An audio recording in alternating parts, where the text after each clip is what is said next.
আসসালামু আলাইকুম রহমতুল্লাহি ওবরকাতুহু। সম্মানিত দর্শক, ইন্টারনেটে একটি ফটোকার্ড, একটি অডিও ক্লিপ রীতিমতো ভাইরাল হয়ে গেছে। আওয়ামী লীগের যে সভানেত্রী আছেন, যিনি দেশের বাইরে এই মুহূর্তে দিল্লিতে আছেন অন এক্সাইল, তিনি হুমকি দিয়েছেন যে আগামী 6 মাসের মধ্যে তিনি বাংলাদেশে আসবেন। উইদিন 6 মাস, ইংরেজিতে যদি বলি উইদিন 6 মাস, it means from tomorrow to next 6 month. তাহলে যদি আপনি জুন মাস থেকে ধরেন, তো June, July, August, September, October, November, তাহলে তার দেশে ফেরার ডেট লাইন নভেম্বর মাস। এখন প্রশ্ন হলো যে শেখ হাসিনা কি এই কথাগুলো বলেছেন কথার কথা হিসাবে, হুমকি হিসাবে, নাকি বাগোয়াস যে শব্দটি ব্যবহার করা হয় সে বাগোয়াজ হিসাবে? আমরা বাংলায় সাধারণত বাগোয়াজ শব্দটি মনে করি বেহুদা কথা, এলোমেলো কথা, কিন্তু ঘটনা কিন্তু তা নয়। বাগোয়াজ একটি অত্যন্ত গুরুত্বপূর্ণ শব্দ, যেটা পারস্য থেকে এসেছে। পৃথিবীর দুজন বিখ্যাত মন্ত্রী ছিলেন এই নামে, পারস্যের, দুজনই পারস্যের। একজন মন্ত্রী ছিলেন সম্রাট জার্কশেস, দারায়ুসের পুত্র জার্কশেস তার মন্ত্রী। আর একজন মন্ত্রী ছিলেন তৃতীয় দারায়ুসের, যার সঙ্গে যুদ্ধ করে আলেকজান্ডার পারস্য জয় করেছিলেন। তিনি তৃতীয় দারায়ুসের মন্ত্রী ছিলেন বাগোয়াস, আর তারও 300-350 বছর আগে আর একজন মন্ত্রী ছিলেন, তার নামও বাগোয়াস। তো তৃতীয় দারায়ুসের পতনের পর আলেকজান্ডার সেই বাগোয়াসকে, মন্ত্রী বাগোয়াসকে তিনি যে কোনোভাবে কনভিন্স করে তার ক্যাবিনেটে তিনি স্থান দেন, এবং মৃত্যুর পূর্বক্ষণ পর্যন্ত তারা উভয় খুব ঘনিষ্ঠ বন্ধু ছিলেন। আলেকজান্ডার এবং বাগোয়াস দুজনে খুব ঘনিষ্ঠ বন্ধু ছিলেন। তো সেই বাগোয়াস নিয়ে কথা বলবো। এটার সঙ্গে অনেক অলৌকিক ঘটনা জড়িত, এবং এটার সঙ্গে একটা বিশেষ লিঙ্গ জড়িত, মানে এদেরকে খোঁজা বানিয়ে দেওয়া হয়, এই দুটো শব্দ জড়িত। এগুলো নিয়ে আলোচনা করবো, কিন্তু তার আগে যেটা বলা প্রয়োজন যে শেখ হাসিনা এই মুহূর্তে পৃথিবীর অন্যতম শীর্ষ বয়স্ক প্রাজ্ঞ রাজনীতিবিদ। বহু সফলতা, বহু ব্যর্থতা তার জীবনে আছে, এবং এখনো পর্যন্ত তিনি, আপনি যদি ধরেন অ্যান অ্যাভারেজে আমার আপনার যে স্ট্যামিনা আছে, আপনার আমার কথার যে ধারাবাহিকতা আছে, কিংবা এই যে আমি কথা বলতে গিয়ে আমার ঠোঁট কাঁপছে, গলা কাঁপছে, এবং আমাকে চিন্তা করতে হচ্ছে, কিন্তু শেখ হাসিনা 3 ঘন্টা 4 ঘন্টা অনবরত বলেই যাচ্ছে, শুনেই যাচ্ছে। এটা চারটিখানি কথা নয় এই বয়সে। 2 নম্বর হলো তার যে অভিজ্ঞতা, সেই অভিজ্ঞতা সেই ব্রিটিশ ভারত থেকে তার অভিজ্ঞতা, পাকিস্তানে এটার পূর্ণতা, নিজের পরিবারে তার যে রাজনীতির হাতেখড়ি, সেটি কলেজ জীবনে এবং রাজপথে এমনভাবে সফলতা পেয়েছে। সেই সফলতার কারণে তিনি টানা 17 বছর ক্ষমতায় ছিলেন। তার আগে তিনি 5 বছর, 17 আর 5, 22 বছর, টানা 22 বছর তিনি ক্ষমতায় ছিলেন। আর 1981 সন থেকে আজকের দিন পর্যন্ত তিনি আওয়ামী লীগের মতো একটা বৃহৎ সংগঠন, যেখানে প্রায় 6 কোটি মানুষ আওয়ামী লীগ করে, তাদের সভানেত্রী। কাজেই তার কোনো কথা ছেলে খেলা নয়। তার কোনো কথা রাস্তায় যে ক্যানভাস করে ওষুধ বিক্রি করে সেই ওষুধ বিক্রি করার মতো নয়, আমি অন্তত তাই মনে করি। কাজে তিনি যে কথাগুলো বলেছেন সেই কথাগুলো নিয়ে বিশ্লেষণ করার দরকার রয়েছে। সেই কথাগুলো কেন বলেছেন, আর সরকার এই কথাগুলো কতটা আমলে নেবে বা না নেবে, সেটা সরকারের ব্যাপার। কিন্তু তার আগে যেটা বলে নিই, সেটি হলো শেখ হাসিনার এই বক্তব্য নিয়ে আওয়ামী লীগের মধ্যে রীতিমতো খুশির বন্যা বইছে। আপনি যতই সমালোচনা করেন না কেন, আওয়ামী লীগের লোকজনের কাছে তিনি এখন সাক্ষাৎ দেবী। তিনি হিন্দুদের মতে, মানে হিন্দু মতে তিনি সাক্ষাৎ দেবী। দুর্গা দেবী, অথবা ধরুন মা Kali, what ever baby. Durga এবং কালী কিন্তু একই, মানে পৌরাণিক কাহিনীতে যিনি দুর্গা তিনিই কালী, তিনিই পার্বতী। তো এইটা হলো পৌরাণিক কাহিনী অনুযায়ী। মুসলমানদের মধ্যে যারা ধর্মবিশ্বাসী তিনি মনে করেন, তারা মনে করেন তিনি আলা হজরত রাবেয়া বর্ষী, অথবা তিনি অলি আল্লাহ, আল্লাহর অলি আল্লাহ, তার কাছে অনেকগুলো অলৌকিক ক্ষমতা আছে। তিনি যা চান, যেভাবে চান সেভাবে অনেক কিছু ঘটে। নচেৎ যে পরিস্থিতিতে তিনি পড়েছিলেন তার তো মরে যাওয়ার কথা, তাকে জেলে নেওয়ার কথা, এবং জনগণ যদি তাকে পেত তিনি পদপিষ্ট হয়ে মারা যেতেন, ছিন্ন ভিন্ন হয়ে যেত তার লাশ।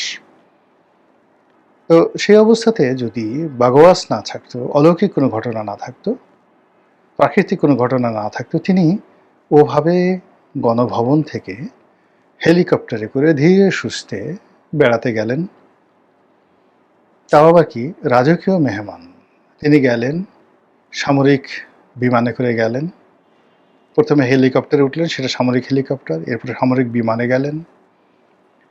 বাংলাদেশের সীমানা যখন পাড়ি দিলেন তখন তাকে সেই সামরিক প্রহররা দিয়ে তাকে পাঠানো হলো। আবার ভারতের সীমানায় যখন গেলেন তখন তাকে সেই রয়্যাল গার্ড দিয়ে, যেভাবে ডোনাল্ড ট্রাম্পকে সেই গার্ড দিয়ে চীন বেজিংয়ে আনলো, ঠিক ওইভাবে শেখ হাসিনাকে বাংলাদেশের সীমান্ত থেকে ভারতীয় এয়ারফোর্সের যে প্লেনগুলো তারা গার্ড দিয়ে দিল্লিতে নিল, এবং দিল্লির যে সামরিক বিমান মানে ঘাঁটি সেখানে ল্যান্ড করলো। এবং সেখান থেকে আজ অবধি তিনি মানে শুধু কোনো বিদেশি নয়, আমার কাছে মনে হচ্ছে যে নরেন্দ্র মোদির পর যদি কাউকে ভারতে এই মুহূর্তে সবচেয়ে বেশি সিক্রেট এবং স্যাক্রেট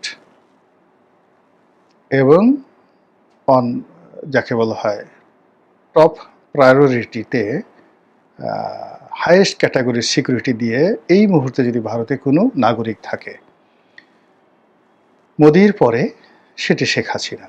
অজিত দোভালও নন, কিংবা অমিত শাহও নন, কিংবা রাজনাথ সিং যিনি ভারতের মানে প্রতিরক্ষা মন্ত্রী তিনিও নন। শেখ হাসিনাকে সেভাবে তারা মোমের পুতুল করে, যক্ষের ধন করে ভারত রেখে দিয়েছে। কেন রেখে দিয়েছে সেটা ভারত বলতে পারবে, কিন্তু ফ্যাক্ট ইজ দ্যাট যে তার সাথে দেখা করা, এমনকি মানে তার সাথে কথা বলা, এটা এত সহজ বিষয় নয়। তো সেই তিনি সেখান থেকে বললেন যে আমি আসব উইদিন 6 মান্থ। আগেও বলেননি, পরেও বলেননি, একেবারে 6 মাসের মধ্যে। এই কথাটা তিনি কেন বললেন? এটা কি শুধু কথার কথা? শেখ হাসিনাকে যদি আপনি ফলো করেন আপনি দেখবেন যে সে কিন্তু কথার কথা ঠাট্টা মস্করা করে না। দাঁত মুখ খিচিয়ে রাগের স্বরে যা কিছু বলেছেন প্রত্যেকটা তিনি অক্ষরে অক্ষরে পালন করার চেষ্টা করেছেন। আর যেগুলো পারেননি সেগুলো তিনি এমনভাবে অভিসম্পাত করেছেন যে সেগুলো এখনো মুখ দিয়ে তিনি চালিয়ে যাচ্ছেন। তার ভিতরে মুনাফিকি ছিল না, এবং তার মধ্যে কোনো রকম ওরকম বাগাড়ম্বর কখনই ছিল না। যেটা বলেছেন সেটা করেছেন, আর যেটা পারেননি তিনি চেয়েছেন অনেক কিছু। জিয়াউর রহমান সাহেবের কবর থেকে লাশ উঠিয়ে তিনি অন্যত্র পাঠাতে চেয়েছেন, তিনি তারেক রহমান সাহেবকে ধরে আনার চেষ্টা করেছেন, তারপরে বেগম জিয়াকে আরও অনেক অপমান করার চেষ্টা করেছেন, কিন্তু তিনি পারেননি। কিন্তু না পারার ফলে তার মধ্যে কোনো অনুশোচনা জাগ্রত হয় না, তিনি আগের মতোই ওই একই মনোভাব ধারণ করেন। This is Sheikh Hasina. তো এই কারণে কি হলো, তার দলের যে 6 কোটি মানুষ আছে তারা মনে করে শেখ হাসিনার কথা মানে তাদের জন্য বেদবাক্য, তাদের জন্য সংবিধান, তাদের জন্য মেঘনা কাটা। এই জন্য তাদের মধ্যে একটা আনন্দ চলে আসছে। এই শেখ হাসিনা বোধহয় এলো, যে যার মতো করে এখন পোলাও খাচ্ছে, কুরমা খাচ্ছে, কালিয়া খাচ্ছে, কোপ্তা খাচ্ছে। সামনে ফাইট করতে হবে না, সামনে আবার ক্ষমতায় বসতে হবে না। এটা শুনে আপনার কাছে খুব মকারি মনে হতে পারে, কিন্তু এটাই বাস্তব। উদাহরণ হিসেবে বলি, তারেক রহমান সাহেব দেশে আসবেন। আপনি চিন্তা করেন যে উনি দেশে আসবেন তার 2 বছর 3 বছর আগের থেকে শুধু বলা হচ্ছিল আজ আসবেন, কাল আসবেন। অর্থাৎ শেখ হাসিনার পতনের 1 বছর আগের থেকে তার নেতাকর্মীদের মধ্যে একটা রব উঠে গেল, নেতা আসবেন। নেতা আসবেন, আজ আসবেন, কাল আসবেন। কিন্তু নেতা কখনো বলেননি, কিন্তু কর্মীদের মুখে এটা ফুটে গেছে যে নেতা আসবেন। তো বলা হয়ে থাকে যে 40 জন মানুষ যখন সমস্যার একটা কথা বলে, ওটার মধ্যে আল্লাহর একটা ইঙ্গিত থাকে। 40 জন মানুষ যদি ঐক্যমত পোষণ করে কোনো একটা বিষয়ে বলে, নেতিবাচক বা ইতিবাচক, ওটায় আল্লাহর একটা সায় থাকে। আমরা এগুলো শুনে আসছি, সত্য মিথ্যা আমরা জানি না। তো 6 কোটি মানুষ যদি এইভাবে বলে শেখ হাসিনা আসবেন, তাহলে তিনি অবশ্যই আসবেন। প্রকৃতির লীলা খেলা সেখানে খেলে যাবে। যেভাবে অপরূপ প্রায় এই যে আরও 6 কোটি, মানে বিএনপি এবং আওয়ামী লীগের সমর্থক অলমোস্ট সেম সেম। তো 6 কোটি মানুষের মধ্যে গত 3 বছর ধরে তারেক রহমান সাহেব আসবেন, আজ আসবেন, কাল আসবেন, এটা নিয়ে যে আনন্দ ছিল, উচ্ছ্বাস ছিল, সেখানে তারেক রহমান সাহেব বলেননি আমি কালকে আসবো, কোনোদিন বলেননি, কিন্তু নিয়তি বাগওয়াস তাকে এখানে নিয়ে এসেছে। তিনি আজকের এই জায়গাতে এসে পৌঁছে গেছেন। এই হলো মানুষের মুখে জয়, মানুষের মুখে ক্ষয়। তো সেই দিক থেকে যে শেখ হাসিনার যে 6 মাসের মধ্যে ফিরে আসা, এটা কথার কথা নয়। এটার পেছনে তার দৃঢ়তা থাকতে পারে, তার প্ল্যান থাকতে পারে, অনেক কিছু থাকতে পারে, এবং সেটা যদি নাও থাকে, এখানে হয়তো প্রকৃতি তার মুখ দিয়ে এই কথাগুলো বলিয়াছেন। যেটা বলছিলাম, বাগোয়ার শব্দের অর্থ পারস্যের যে ফার্সি, এখান থেকে এই বাগোয়ার শব্দটি এসছে, যেটার অর্থ প্রকৃতিগতভাবে, অলৌকিকভাবে যখন কোনো একটা ঘটনা ঘটে যেটি মানুষের মনোমস্তিষ্ক চিন্তা করতে পারে না, এই ঘটনাকে বর্ণনা করার জন্য যে শব্দটি ব্যবহৃত হয় সেটা হল বাগোয়াস। বাগোয়াস। আর এই কারণে কি হলো, মানে অনেক বিখ্যাত লোকের নাম পারস্যে বাগোয়াস রাখা হয়েছিল। আর সেই বাগোয়াস লোকের মধ্যে 2 জন বিখ্যাত লোকের নাম বললাম আপনাদের কাছে। একজন পারস্য সম্রাট জার্ক্সের, যিনি গ্রিস আক্রমণ করে সেটা তিনি জয়লাভ করেছিলেন, এবং সেই গ্রিসের পরাজয়কে 300 বছর ধারণ করেছে গ্রিস জাতি, এবং সেটা প্রতিশোধ নেওয়ার জন্য আলেকজান্ডার সেই পারস্য আক্রমণ করেছিলেন। তাহলে চিন্তা করুন, যখন গ্রিস জয় করা হয়েছিল তখন সম্রাট জার্ক্সেসের প্রধানমন্ত্রী ছিলেন কে? বাগওয়াস।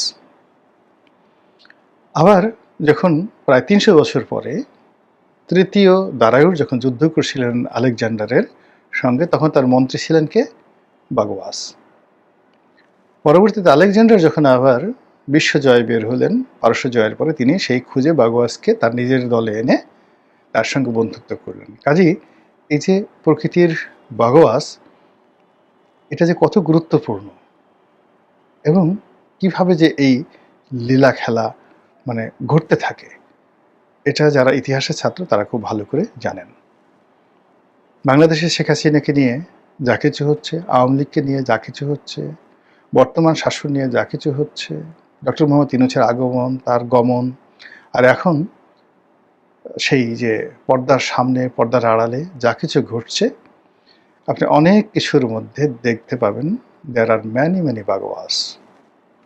অনেক অলৌকিক ঘটনা ঘটে যাচ্ছে, যেটা আপনি দৃশ্যতে মিলাতে পারবেন না, আপনার কাছে মনে হবে স্বপ্ন।